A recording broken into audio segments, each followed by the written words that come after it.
ಅರೆ ಕಡಿಮೆ ಹಾಕು ಆದ್ರೆ ಅಸಲಿ ಹಾಕು. MDH ಕಾಶ್ಮೀರಿ ಕೆಂಪು ಮೆಣಸಿನ ಪೌಡರ್. MDH. ಇನ್ನು ಉತ್ತರ ಪ್ರದೇಶದಲ್ಲಿ ಮತ್ತೊಬ್ಬ ವೈದ್ಯನನ್ನ ಬಂಧಿಸಲಾಗಿದೆ. ಹಾಪೂರ್ನಲ್ಲಿ ವೈದ್ಯ ಫಾರೂಕ್ ಖಾಕಿ ಖೆಡ್ಡಾಗೆ ಬಿದ್ದಿದ್ದಾನೆ. GS ಮೆಡಿಕಲ್ ಕಾಲೇಜಿನ ಅಸಿಸ್ಟೆಂಟ್ ಈತ. ಅಲ್ಫಲಾಹ್ ವಿವಿಯಲ್ಲಿ MBBS ಅನ್ನ ಮಾಡಿದಂತಹ ಫಾರೂಕ್ ಈತನನ್ನ ಇದೀಗ ಪೊಲೀಸರು ಅರೆಸ್ಟ್ ಮಾಡಿದ್ದಾರೆ. ದೆಹಲಿ ಸ್ಫೋಟಕ್ಕೆ ಸಂಬಂಧಪಟ್ಟಂತೆ ಇನ್ನು ಸ್ಫೋಟ ಕೇಸ್ನಲ್ಲಿ ಇನ್ನಿಬ್ಬರು ವೈದ್ಯರ ಬಂಧನ ಆಗಿದೆ. ಜಮ್ಮು ಕಾಶ್ಮೀರದಲ್ಲಿ ಇಬ್ಬರು ವೈದ್ಯರನ್ನ ಅರೆಸ್ಟ್ ಮಾಡಲಾಗಿದೆ.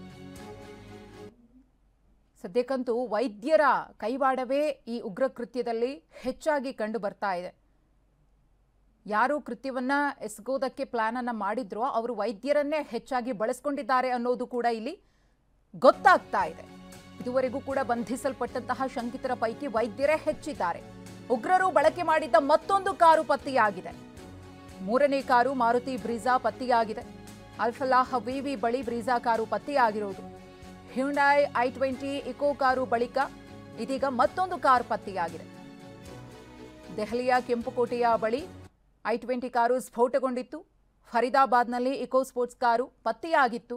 ಇದೀಗ ಅಲ್ಫಲಾಹ್ ವಿವಿಯ ಬಳಿ ಬ್ರೀಜಾ ಕಾರು ಪತ್ತೆಯಾಗಿದೆ. ಇನ್ನೊಂದು ಬೆಚ್ಚಿ ಬೀಳಿಸುವ ಸಂಗತಿ ಏನಪ್ಪಾ ಅಂದ್ರೆ ಕಾರುಗಳನ್ನ ಬಳಕೆ ಮಾಡಿಕೊಂಡೇ ಇಲ್ಲಿ ವಿಧ್ವಂಸಕ ಕೃತ್ಯವನ್ನ ಎಸಗುವುದಕ್ಕೆ ಈ ಗ್ಯಾಂಗ್ ಪ್ಲಾನ್ ಅನ್ನ ಮಾಡಿಕೊಂಡಿತ್ತು ಅನ್ನೋದು. ಒಂದಲ್ಲ ಎರಡಲ್ಲ ಬರೋಬ್ಬರಿ 32 ಕಾರುಗಳನ್ನ ಕೃತ್ಯಕ್ಕೆ ಬಳಸಿಕೊಳ್ಳುವುದಕ್ಕೆ ಪ್ಲಾನ್ ಆಗಿತ್ತು ಅನ್ನೋ ವಿಚಾರವೂ ಕೂಡ ಗೊತ್ತಾಗಿದೆ. ಅಲ್ಫಲಾಹ್ ವಿವಿಗೆ ಬಾಂಬ್ ನಿಷ್ಕ್ರಿಯ ದಳ ಎಂಟ್ರಿಯನ್ನ ಕೊಟ್ಟಿದೆ. ವಿವಿಯೊಳಗೆ ಎಂಟ್ರಿ ಕೊಟ್ಟ ವ್ಯಾನ್ ಅಲ್ಫಲಾಹ್ ವಿವಿಯಲ್ಲಿ ತೀವ್ರ ಪರಿಶೀಲನೆಯನ್ನು ಮಾಡಲಿದ್ದಾರೆ. ಈ ಎಲ್ಲಾ ಕೃತ್ಯ ಇದೆಯಲ್ಲ, ಈ ಎಲ್ಲಾ ಪ್ಲಾನ್ಗಳಿದೆಯಲ್ಲ, ಸ್ಕೀಮ್ ಇದೆಯಲ್ಲ, ಇದೆಲ್ಲವೂ ಕೂಡ ರೆಡಿ ಆಗಿದ್ದೆ ಈ ವಿವಿ ಒಳಗಡೆ ಅನ್ನೋದು ಕೂಡ ಗೊತ್ತಾಗಿದೆ. ಡಾಕ್ಟರ್ ಮುಜಾಮಿಲ್ ತನ್ನ ರೂಮ್ನಲ್ಲಿ ಇದ್ಕೊಂಡು ಈ ಕೃತ್ಯವನ್ನ ಎಸಗೋದಕ್ಕೆ ಪಕ್ಕಾ ಪ್ಲಾನ್ ಅನ್ನ ಮಾಡಿದ್ದ.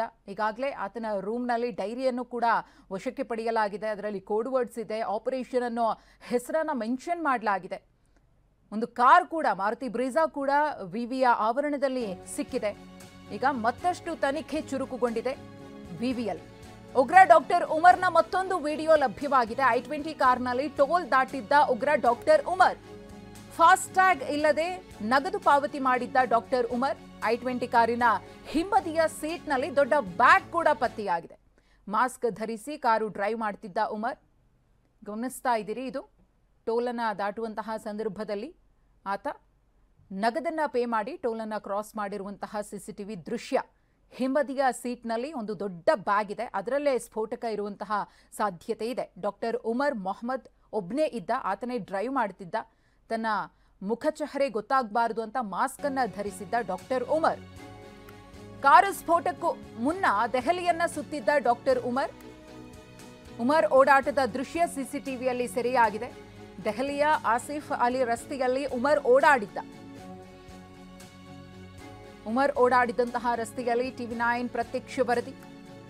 ಈ ಕಾರು ಸ್ಫೋಟ ಆಗೋಕ್ಕೂ ಮುನ್ನ ಸೋಮವಾರ ಸಂಜೆ 6:50 ಸುಮಾರಿಗೆ ಕಾರು ಸ್ಫೋಟ ಸಂಭವಿಸೋಕ್ಕೂ ಮುನ್ನ ಈತ 3 ಗಂಟೆಗಳ ಕಾಲ ಪಾರ್ಕಿಂಗ್ ಪ್ಲೇಸ್ನಲ್ಲೇ ಇದ್ದ. ಅದಕ್ಕೂ ಮುನ್ನ ದೆಹಲಿಯನ್ನ ಸುತ್ತಾಡಿದ್ದ. ಮಸೀದಿಗೂ ಕೂಡ ಹೋಗಿದ್ದ ಅನ್ನೋದು ಗೊತ್ತಾಗಿದೆ. ಆಸಿಫ್ ಅಲಿ ರಸ್ತೆಯಲ್ಲಿ ಈತ ಓಡಾಡಿದ್ದ. ಆತನ ಚಲನವಲನದ ಒಂದಷ್ಟು CCTV ದೃಶ್ಯಗಳು ಕೂಡ ಈಗಾಗಲೇ ಲಭ್ಯವಾಗಿವೆ.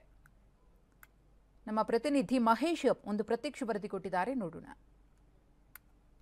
ದೆಹಲಿಯಲ್ಲಿ ಕಾರು ಸ್ಫೋಟ ಮಾಡಿದಂತ ಏನು ಉಗ್ರ ಡಾಕ್ಟರ್ ಉಮರ್ ಏನಿದ್ದಾನೆ ಆತ ಸ್ಫೋಟಕ್ಕೂ ಮುನ್ನ ಆಸಿಫ್ ಅಲಿ ರಸ್ತೆಯಲ್ಲಿ ಓಡಾಡಿದ್ದ ಅಂತಾನೆ ಏನು ಈಗ ಮಾಹಿತಿ ತಿಳಿದು ಬಂದಿದೆ. ಈಗ ನಾವೇ ಆ ರಸ್ತೆಯಲ್ಲಿ ಇರುವಂಥದ್ದು ನಾವು ನೋಡ್ಬೋದಾಗಿದೆ. ಇದೇ ಒಂದು ಆಸಿಫ್ ಅಲಿ ರಸ್ತೆಯಲ್ಲಿ ಆತ ಸ್ಫೋಟಕ್ಕೂ ಮುನ್ನ ಓಡಾಡಿದ್ದ. ಈಗಾಗಲೇ CCTVಯಲ್ಲೂ ಕೂಡ ಆತನ ಚಲನವಲನಗಳು ಸಂಪೂರ್ಣವಾಗಿ ಸೆರೆಯಾಗಿರುವಂಥದ್ದು. ಪ್ರಮುಖವಾಗಿ ಪ್ರತಿನಿತ್ಯ ಇಲ್ಲಿ ಸಾವಿರಾರು ಸಂಖ್ಯೆಯಲ್ಲಿ ಓಡಾಡ್ತಾ ಇರ್ತಾರೆ, ವಾಹನಗಳು ಓಡಾಡ್ತಾ ಇರ್ತವೆ. ಇದರ ಮಧ್ಯೆ ಸ್ಫೋಟಕ್ಕೂ ಮುನ್ನ ನವೆಂಬರ್ 10ನೇ ತಾರೀಕು ಸಂಜೆ ಒಂದು 6:55 ಸುಮಾರಿಗೆ ನಡೆದಂಥ ಘಟನೆಯಲ್ಲಿ ಆತ ಈಗ ದೆಹಲಿಯ ಕೆಂಪುಕೋಟೆ ಬಳಿ ಕಾರ್ ಬ್ಲಾಸ್ಟ್ ಮಾಡಿದ್ದ.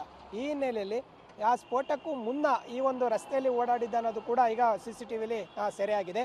ಪ್ರಮುಖವಾಗಿ ಈ ರಸ್ತೆ ಪೂರ್ತಿ ಏನು ಅಲ್ಲಲ್ಲಿ ಒಂದು CCTVಗಳ ಅಳವಡಿಸಿರುವಂಥದ್ದು. ಆ CCTVಯಲ್ಲೇ ಆತನ ಸಂಪೂರ್ಣ ಚಲನವಲನಗಳು ಕೂಡ ಗೊತ್ತಾಗ್ತಾ ಇದೆ. ಈಗ ಅಕ್ಕಪಕ್ಕ ಒಂದಷ್ಟು ಏನು ವಿಷಲ್ಸಲ್ಲಿ ನಾವು ನೋಡ್ತಾ ಹೋದರೆ ಪ್ರತಿನಿತ್ಯ ಸಾವಿರಾರು ಜನರು ಬರ್ತಾರೆ, ಮತ್ತು ಬೇರೆ ಬೇರೆ ವಾಹನಗಳು ಕೂಡ ಓಡಾಡ್ತಾ ಇರ್ತದೆ. ಮತ್ತು ಇಲ್ಲಿ ದೊಡ್ಡ ದೊಡ್ಡ ಬಿಲ್ಡಿಂಗ್ಸ್ ಕೂಡ ಇರುವಂಥದ್ದು. ಈ ಬಿಲ್ಡಿಂಗ್ಸ್ ದಾಟಿ ಆತ ಕೆಂಪುಕೋಟೆಯಲ್ಲಿ ಬಂದಿರುವಂಥದ್ದು. ಅಂದರೆ ಇಲ್ಲಿಗೆ ಬರೋಕ್ಕೂ ಮುನ್ನ ಆತ ಕಾರನ್ನು ಪಾರ್ಕಿಂಗ್ ಮಾಡಿದ್ದ ಅನ್ನೋದು ಕೂಡ ಗೊತ್ತಾಗ್ತಾ ಇದೆ.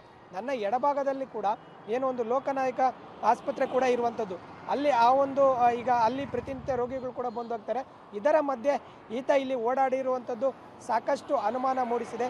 ಮತ್ತು ಸ್ಫೋಟಕ್ಕೂ ಮುನ್ನ ಬೇರೆ ಬೇರೆ ಸ್ಥಳಗಳಿಗೂ ಕೂಡ ಭೇಟಿ ನೀಡಿದ್ದಾನೆ, ಮತ್ತು ಏನೋ ಮಸೀದಿಗಳಿಗೂ ಭೇಟಿ ನೀಡಿದ್ದಾನೆ. ಹೀಗಾಗಿ ಆಸಿಫ್ ಅಲಿ ರಸ್ತೆಯಲ್ಲಿ ಓಡಾಡಿರುವಂಥದ್ದು ಕೂಡ CCTVಲಿ ಸೆರೆಯಾದಂಥ ಕೂಡ ಈಗ ನಮಗೆ ತಿಳಿದು ಬಂದಿರಿದೆ. ಸದ್ಯ ಈ CCTV ದೃಶ್ಯ ಆಧರಿಸಿ ಎಲ್ಲ ಏನು ಆಯಾಮಗಳೆಲ್ಲ ತನಿಖೆ ಕೂಡ ಮಾಡ್ತಾ ಇದ್ದಾರೆ. ಇಲ್ಲಿ ಆಸಿಫ್ ಅಲಿ ರಸ್ತೆ ಆಗಿರ್ಬೋದು, ಮತ್ತು ಕನ್ನಟ್ ರಸ್ತೆ ಆಗಿರ್ಬೋದು, ಮತ್ತು ಈ ಸ್ಫೋಟಕ್ಕೂ ಮೊದಲೇ ಈತ ಹೇಗೆ ಬಂದ ಅನ್ನೋದು ಕೂಡ ತನಿಖೆಯಿಂದ ಗೊತ್ತಾಗಿದೆ. ಸದ್ಯ ಆಸಿಫ್ ಅಲಿ ರಸ್ತೆಯಲ್ಲಿ ಓಡಾಡಿರುವಂಥದ್ದು CCTVಯಲ್ಲಿ ಸೆರೆಯಾಗಿದೆ. ಇದು ಇದು ಆಸಿಫ್ ಅಲಿ ರಸ್ತೆಯ ಒಂದು ಚಿತ್ರಣವಾಗಿದೆ ಅಂತ ಹೇಳ್ಬೋದು. ಒಟ್ಟಾರೆ ಏನು ಪಕ್ಕಾ ಪ್ಲ್ಯಾನ್ ಮಾಡ್ಕೊಂಡು ಈತ ಬಂದಿದ್ದ, ಮತ್ತು 3 ಗಂಟೆಗಳ ಕಾಲ ಏನು ಪಾರ್ಕಿಂಗ್ನಲ್ಲಿ ಇದ್ದ. ಅಂತಿಮವಾಗಿ 6:55 ಸುಮಾರಿಗೆ ದೆಹಲಿಯ ಕೆಂಪುಕೋಟೆ ಬಳಿ ಕಾರ್ ಬ್ಲಾಸ್ಟ್ ಮಾಡಿಕೊಂಡಿದ್ದಾನೆ ಅಂತಲೇ ಹೇಳ್ಬೋದು. ಕ್ಯಾಮ್ರಾ ಪರ್ಸನ್ ಅಜಯ್ ಜೊತೆ ಮಹೇಶ್ ಶರಣ, TV9 ನವದೆಹಲಿ. MDH ನ ಕಿಚನ್ ಅಲ್ಲಿದ್ರೆ ನಾವು ಎಲ್ಲವನ್ನು ಮಾಡಬಹುದು. ಬೆಂಗನ್ಕ ಬರ್ತಾ, ಆಲೂ ಗೋಬಿ, ಬೆಂಡಿ ಮಸಾಲಾ, ಇನ್ನೂ ಬಹಳಷ್ಟು. MDH